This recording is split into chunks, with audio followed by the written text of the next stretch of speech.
Welcome to this episode of Jing TV, where we're going to talk about to be or not to be massage therapists. What should we call ourselves?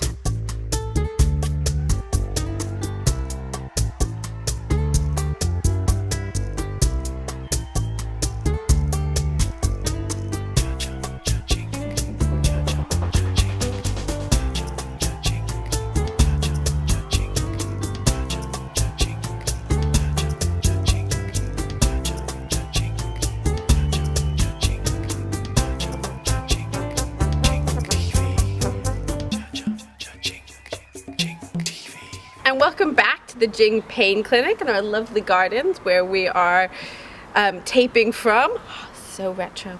Taping. I know. It's like the 70s. Anyway, talk about this episode of Jing TV. What should we call ourselves? This actually came from Jackie Earle, one of our students, when I put out on Twitter topics for Jing TV. She said, what should I call ourselves? So Mrs. Jackie Earle, and she is on Twitter. And my favourite Twitter joke was another student, Mandaline Mazurier, replied Daphne.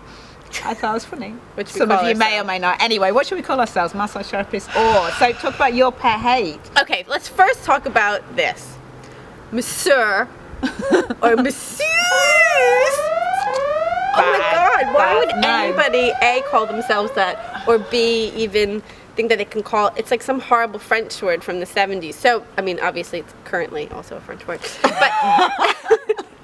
I mean, I think obviously we know it denotes an enormous amount of connotations with sexual practices and things like that. So I find it fascinating sometimes. And it's quite patronising to me as well. I feel instantly offended if someone calls me a masseur and a masseuse. I feel instantly offended. Yeah. So if you're still using that, or you're a friend of a massage therapist and you use that term, you can relinquish it, let go of it from your conversation. All right, so out with that. Out with masseur and masseuse. How about a term that I like to use, bodyworker? Yeah, so bodyworker is an interesting term because coming from the States, depending on what coast you're on, it has different connotations. So a bodyworker in California meant a very professional massage therapist or a professional soft tissue practitioner. And I think in New York it was... Yeah, because I think I started calling myself a body worker when I first started out because I wanted to let people know that I did more than massage, or I was a very integrated massage therapist with lots of different techniques. And certainly at that time in the early 90s, hard to believe I'm that old, I know, it was common in the UK to use the term body worker to kind of connotate that you were a bit more eclectic. And you also had a background in psych, right? So you like psychology and social work also meant that the body worker was more not just the body, but it was like body and mind work. So in California it means a professional massage therapist, body worker. Right, because massage had too much of a sexual connotation as well. I think things have moved on. I mean, it's 20 years ago. Yeah. So now what we would really like to invite everybody to do is actually reclaim the term massage therapist. What we also hear a lot is soft tissue specialist. I think that's in the UK. I think what's happened in the UK, because the level of initial massage education is quite low, it's only 100 hours, that a lot of more advanced massage therapists, like our own students and other people who've done lots of courses, feel that somehow they want to, it's almost like they don't want to be associated with the massage industry. They want to be seen as more than doing massage, and that they can do massage for pain conditions. So people want to call themselves soft tissue specialists, or that they do orthopedic massage, or any of these more sort of clinical sounding terms, I think. So, and in fact at Jing, we had a real conundrum about what we would call our courses, because when we first started out, we called them holistic medical massage courses, and people came out as holistic medical massage therapists.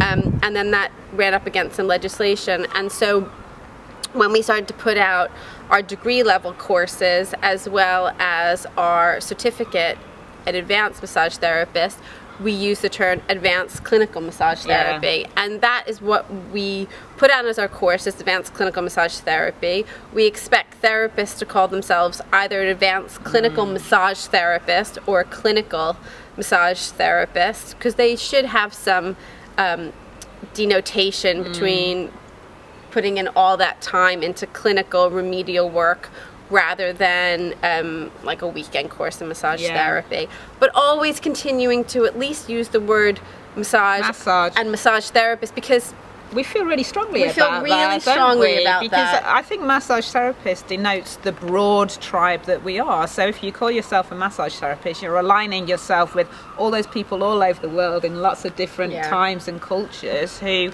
love to heal, as we say in Jing, with the hands and the head and the heart. No, so and Rachel's, I think that's a proud profession to be a part of. And one of the things Rachel always says is it's so incredible to be a massage therapist, because using the word massage and calling yourself a massage therapist allows you to say that touch is just good for touch's sake, whereas if you're kind of going into orthopedics or using other terms, then you're always working on this like treatment focused kind of which we really believe in, sort of result focused, but it loses the beauty of touch. And so, anyway, we invite you to use the word massage therapist. Continue to be proud of therapist. Yeah, be proud of it. Be it, love it. Own it, be it, love it. Tell us what you think. Get involved on Twitter through Jing Massage. Our courses at the Jing Institute in Brighton, and you can also find us on Facebook. Facebook. Is that what you think of it? And then you could also subscribe to iTunes, Jing TV. So, massage therapist or Daphne? To be or not to be? You decide.